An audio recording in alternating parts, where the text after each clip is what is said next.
Mal wieder typisch Radfahrer, denkt sicher jetzt so mancher Autofahrer angesichts dieses Radrüpels, der hier bei Rot über die Kreuzung fährt.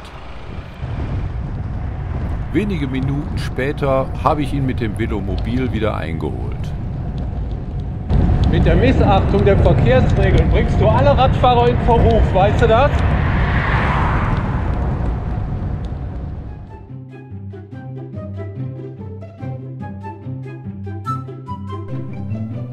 Das sympathische Velomobil. Diese kleine Videoreihe soll dem Zuschauer Einblicke in die zahllosen schönen, erheiternden, freundlichen und netten Begegnungen geben, die das Torpediello und sein Velonaut auf ihren Fahrten machen dürfen. Mal wieder typisch für ein Velomobil. Mal wieder typisch für ein Rennrad. Was macht es also aus, ein Rennradfahrer oder ein Velonaut zu sein? Es fängt schon bei der Unterbringung an. Ein leichtes Rennrad oder Tourenrad lässt sich ohne besondere Mühe auch einhändig regelmäßig über Kellertreppen tragen oder durch ein Treppenhaus in eine Wohnung bringen. Dort nimmt es nicht viel Platz weg, bei Bedarf kann man es auch aufhängen. Ein Velomobil hingegen ist da schon sperriger und auch schwerer. Hier sollte es nach Möglichkeit ein breiter und barrierefreier Zugang sein, in den man das Velomobil hineinrollen kann. Das muss nicht unbedingt eine Garage sein, wie das großzügige Zuhause, das mein Torpediello genießt. Nein, ein Hausflur, die Küche oder das Wohnzimmer tun es durchaus auch. Die echten Velomobil-Enthusiasten wohnen mit ihrem Gefährt zusammen und haben für seine Unterbringung kreative Ideen entwickelt.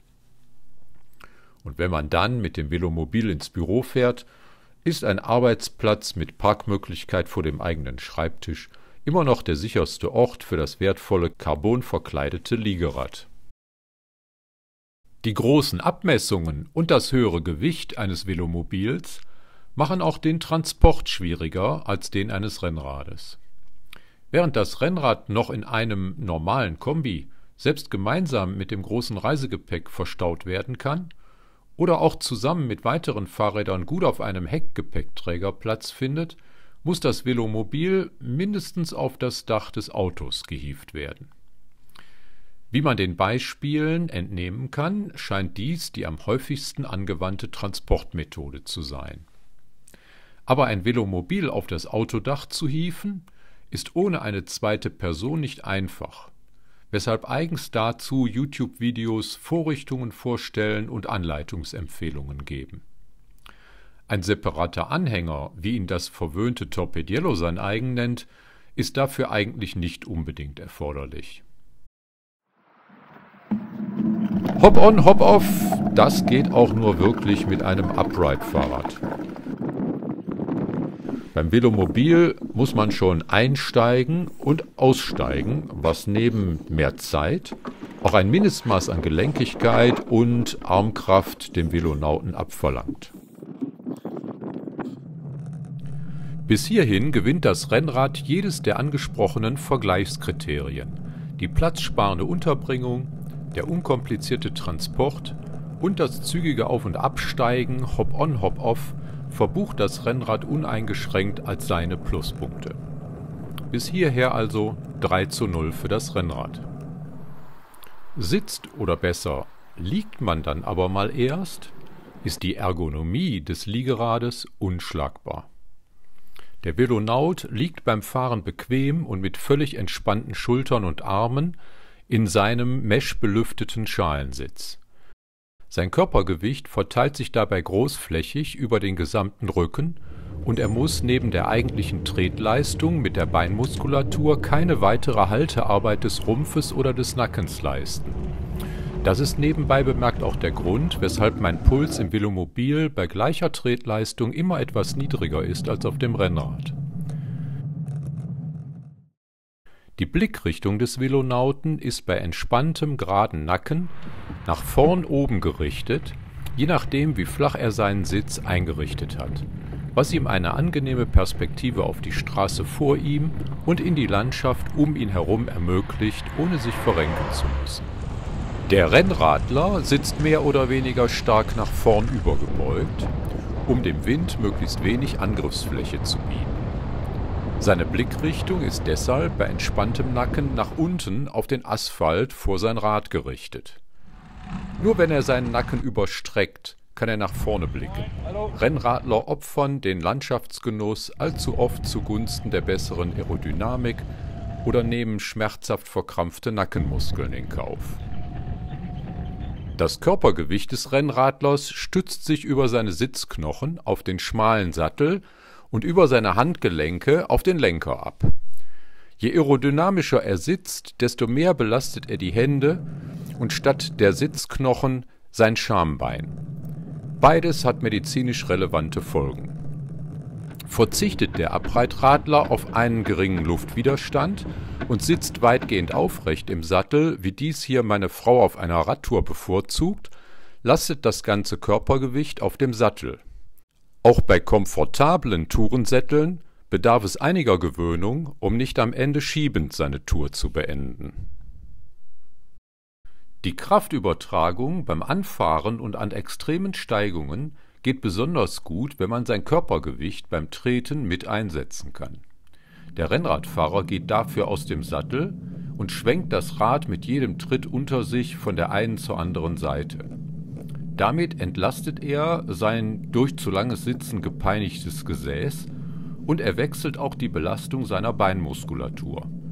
Darüber hinaus kann er zusätzlich zu seinem Körpergewicht durch Ziehen am Lenker auch noch seine Armkraft nutzen, um noch mehr Druck auf die Pedale zu bringen. Dem Velonauten bleibt hier nur die Tretkraft seiner Beinmuskulatur aus der gleichen, halbliegenden Haltung heraus.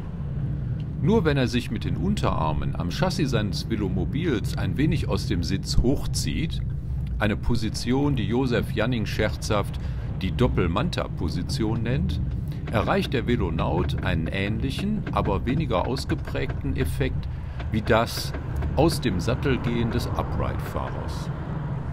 Hierbei kann er zwar sein Körpergewicht nicht über die Pedale bringen, aber er kann sich wenigstens besser mit dem Rücken in den oberen Bereich seines schalen Sitzes hineinstemmen, um so mehr Druck auf die Pedale zu bringen. Dabei belastet auch der Velonaut die Muskelgruppen seiner Beine etwas anders, was wie bei dem Rennrad dabei hilft, Überlastungen aus dem immer gleichen Bewegungsmuster vorzubeugen. Aber dieser Punkt geht eindeutig wieder an das Rennrad. Deshalb sind sehr lange, sehr steile Steigungen, wie man sie auf Alpenpässen vorfindet, auch eindeutig eher das Revier der Rennräder und nicht der Velomobile.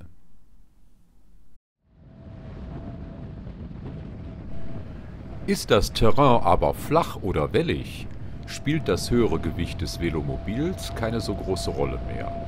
Mit seiner weit überlegenen Aerodynamik ist es hier sehr viel schneller als jedes Rennrad, selbst wenn die Rennradler sich gegenseitig abwechselnd Windschatten geben. In der Ebene oder im leichten Gefälle kann damit auch ein Hobbyathlet mit dem Pkw-Verkehr mitschwimmen, ohne sich zu überanstrengen. Hier bei der Geschwindigkeit punktet zum zweiten Mal eindeutig das Velomobil. Aber das Chassis des Velomobils sorgt nicht nur für eine herausragende Aerodynamik, sondern es bietet dem Fahrer auch einen sehr guten Wetter- und Kälteschutz im Vergleich zu einem beliebigen anderen Fahrrad. Wenn es mit einer Rennhaube ausgestattet ist, wird der Fahrer selbst bei heftigem Regen überhaupt nicht nass. Hier fahre ich bei minus 5 Grad Celsius ohne Rennhaube, aber mit einem sogenannten Foam Cover. Das ist eine Schaumstoffabdeckung, die die Einstiegsöffnung bis zum Hals des Fahrers abdeckt und immer unter der Fronthaube des Velomobils mitgeführt wird. Beim Fahren heizt meine Körperwärme bei diesen Außentemperaturen dann das Innere des Velomobils noch auf komfortable 8 bis 12 Grad Celsius auf. Unter einer Rennhaube würde es sicher noch wärmer werden, aber die schöne freie Sicht in die Landschaft wäre dann natürlich auch etwas eingeschränkt. Der Wetterschutz beschränkt sich aber nicht allein auf den Fahrer, auch der gesamte Antriebsstrang mit Kette und Schaltung sind im Inneren des Chassis vor Wasser, Salz, Dreck und Staub gut geschützt, sodass ein Velomobil erstaunlich wenig Verschleiß und einen sehr geringen Wartungsaufwand hat. Und der ambitionierte Sportler, der im Winter und bei schlechtem Wetter mit seinem Rennrad ein kontrolliertes Intervalltraining auf der Rolle zu Hause bevorzugt, kann das natürlich mit einem Velomobil genauso gut machen. Mit diesem tollen Wetterschutz macht das Velomobil im Vergleich einen weiteren Punkt gut. So vorteilhaft die niedrige Sitz- bzw. Liegeposition im Velomobil für die Aerodynamik sein mag, so nachteilig wirkt sie sich beim Überblick im dichten Straßenverkehr im Vergleich zum Upright-Fahrrad aus. Es bedarf nicht mal eines dieser übergroßen, sozial unverträglichen Vehikel, um dem Velonauten völlig die Sicht zu nehmen. Hier interpretiere ich das Blinken des SUVs, was ja ansonsten völlig aus der Mode gekommen ist, so, dass er auf die gerade rechts frei werdende Parklücke wartet. Aber beim Versuch vorbeizufahren muss ich erkennen, dass er doch nur, wie alle anderen vor ihm, im Ampelstau wartet. Das wäre mir mit dem Rennrad nicht passiert. Und der hier rückwärts ausparkende Pkw kann vielleicht noch einen herannahenden Rennradler durch die Scheiben der anderen Fahrzeuge kommen sehen, aber nicht das niedrige Velomobil. Darauf muss der Velonaut immer gefasst sein. Im Ampelstau kann sich das Rennrad oftmals noch rechts vorbei nach vorne durchschlängeln. Dieses Vorgehen kommt aber selbst bei genügend Raum für das Velomobil aus Sicherheitsgründen nicht in Frage. Das Velomobil muss sich schon aus Selbstschutz hinten links versetzt im Stau anstellen. Den Punkt verbucht also wieder das Rennrad für sich. Die große Wendigkeit des Rennrades spielt nicht nur an Ampelstaus eine entscheidende Rolle. Auch an anderen Engstellen schlängelt sich der Upright-Fahrer spielend durch, wo das Velomobil aufgrund seiner Größe in Schwierigkeiten kommt. Dort, wo das Rennrad noch fahrend durchnavigiert werden kann, muss ich das Velomobil schieben. Zum Beispiel hier, weil ich die Betonfüße des Bauzaunes aus dem Velomobil heraus nicht sehen kann und befürchten muss, dass ich mir daran das Chassis beschädige. Es ist aber nicht nur die Länge und Breite, die dem Velomobil in manchen Situationen zum Nachteil gereicht, sondern auch sein großer Wendekreis.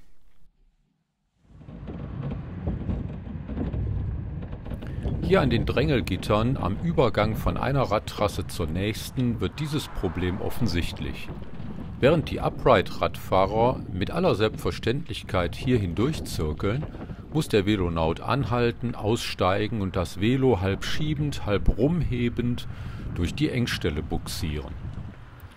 Mittlerweile werden solche Schikanen aber vielerorts geändert, weil auch die immer beliebter werdenden langen Lastenfahrräder hier nicht vernünftig durchkommen. Auch die geringe Bodenfreiheit eines Velomobils ist in manchen Situationen von Nachteil. Das geht überhaupt nicht. Hier kann ich nicht einfach vom Radweg kurz auf die Straße hinunter ausweichen und hinter dem Hindernis wieder über den Bordstein auf den Radweg zurückfahren. Nein, ich muss anhalten, aussteigen, das Velo um 180 Grad herumheben, zurückfahren bis zum abgesenkten Bordstein und dann, wenn es der Wendekreis zulässt, über die Straße wenden, um an diesem Hindernis vorbeizukommen, wo der Rennradfahrer kurz vom Bordstein hinunter und ein paar Meter weiter wieder hinaufspringt. Klar, dass dieser Punkt Wendigkeit wieder ans Rennrad gehen muss. Das 10. und letzte Vergleichskriterium soll hier auch das wichtigste sein. Es geht um die Beurteilung der Sicherheit im Straßenverkehr und bei Stürzen. Um hier gleich mit einem Missverständnis aufzuräumen, ein Liegerad heißt nicht deshalb Liegerad, weil man damit schnell auf der Straße liegt. Schon gar nicht bei einem dreirädrigen Velomobil. Bei Stürzen kommt dem Liegeradfahrer seine ohnehin schon sehr bodennahe Sitzposition zugute. Wer nicht tief fällt, verletzt sich auch weniger.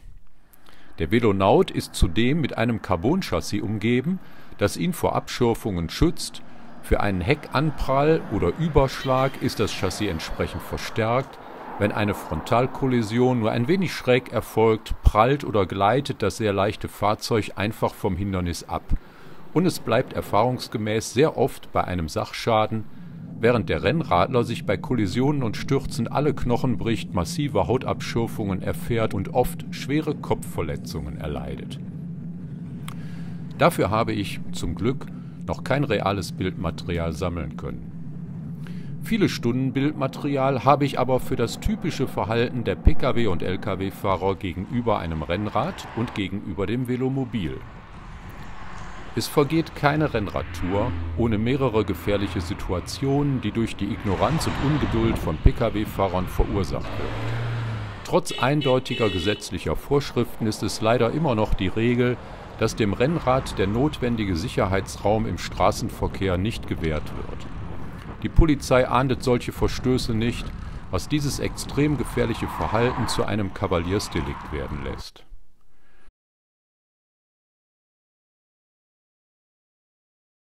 Das Velomobil hingegen wird in aller Regel wie ein Fahrzeug wahrgenommen und entsprechend respektiert. Es wird sehr selten gefährlich knapp überholt. Ich kann hunderte Kilometer Landstraße mit dem Velomobil zurücklegen, ohne nur einmal von PKWs oder LKWs gefährdet worden zu sein. Neben den ganzen anderen genannten Argumenten würden allein schon diese Verkehrserfahrungen den Punkt Sicherheit für das Velomobil rechtfertigen.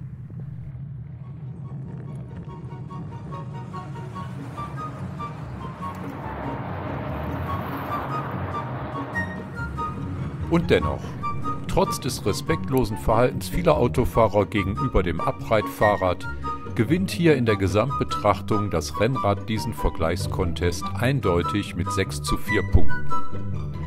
Seine Vielseitigkeit, Unkompliziertheit und auch sein Image als anerkanntes Sportgerät, denn die UCI hat ja die Verwendung von Liegerädern und Velomobilen in ihren Wettbewerben schon früh verboten, sind vermutlich die Gründe dafür, dass sich nur das Rennrad, aber bisher nicht das Velomobil für einen Massenmarkt hat durchsetzen können. Und dies, obwohl es Studien zufolge die effektivste und umweltfreundlichste Fortbewegung von allen Verkehrsmitteln darstellt.